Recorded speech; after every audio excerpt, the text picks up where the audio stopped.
Hi friends.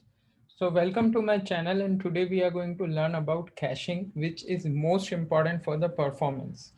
So in AWS or in general any application, caching is something which gives you performance benefit, and then it is very delicate to maintain a balance between the up-to-date data, which means the accurate information, and the latency. So what exactly is caching?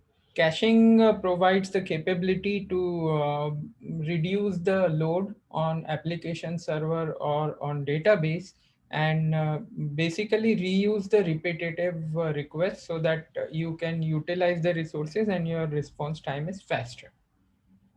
If you have any question, leave in the comment, and I'm going to tell you four different ways of caching, which are very effective and are available in AWS to do. First is the caching at CDN level, which is Content Delivery Network, which is called as CloudFront. So how that work is mainly your websites which have static contents, images, videos.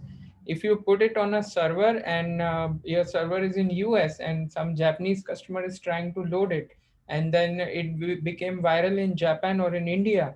So 10,000 requests coming for 10,000 users all the way to US, that will degrade the performance. So the solution is you create a CloudFront distribution, and Amazon has a lot of edge locations. What does that mean is usually Amazon would have big data centers in big places which are miles and miles apart. But these edge locations are small kind of servers which are all over the place in entire globe. So instead of serving the application from your origin, which could be your data center in US West 2, the response would be cached in some of the caching server in Japan, and the users can get it from there, or in Mumbai edge location they would get it from there. So it is faster. It would also reduce the load on the server for the static contents. Second is API. What about the dynamic contents? If you have a REST API which someone needs a response for, and if you are hitting server over and over again, your bill would be more, because in cloud you say pay as you go and you have to pay per request. To reduce that, you can use caching so that your resource would not be utilized to process the data which is already available. For example, someone wants to know the current score of a game. The game is already finished basically, or something like that. For example, someone wants to compute the price of something and you have already pre-computed it. So to avoid such computation, especially for the GET request, just use the API gateway caching, and those REST API will um, not use your the EC2 resource, or wherever the compute resource in short. Third type of caching is elastic cache, and it comes in two flavor, which is Memcached and Redis.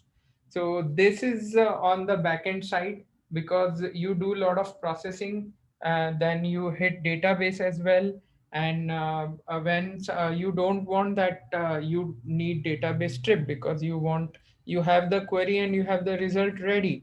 So instead of hitting database, if you could cache it in elastic cache and return it, it would be faster performance. At the same time, for example, if you are computing the, just giving you example, a Fibonacci series of 1 to 100.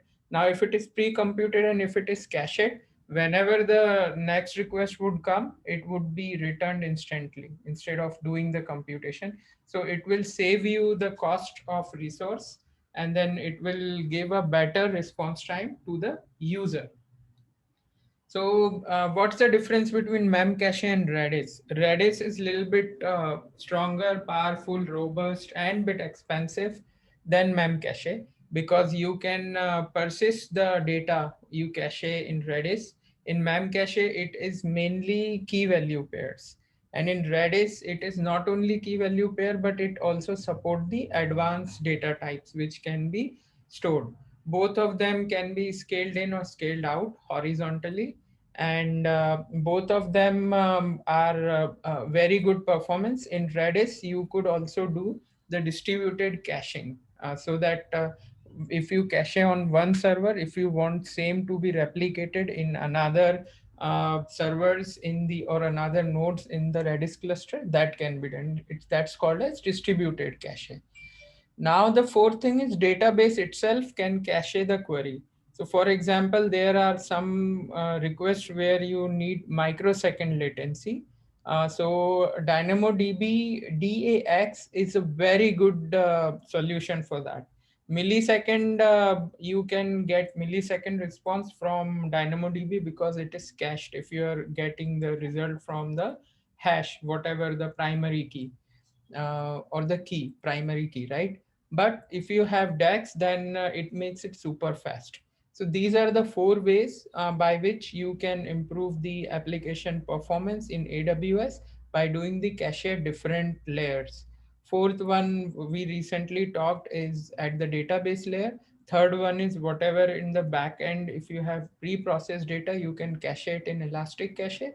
Second is API, whatever are the dynamic contents of the API, especially GET request, all the repetitive request will skip doing further processing and return from the API layer itself, from the gateway itself.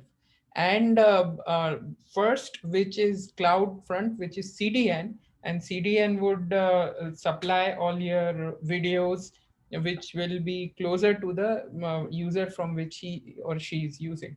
But please remember, the first request, whenever it comes, then there is no performance improvement, because there is a concept called as hit and the miss.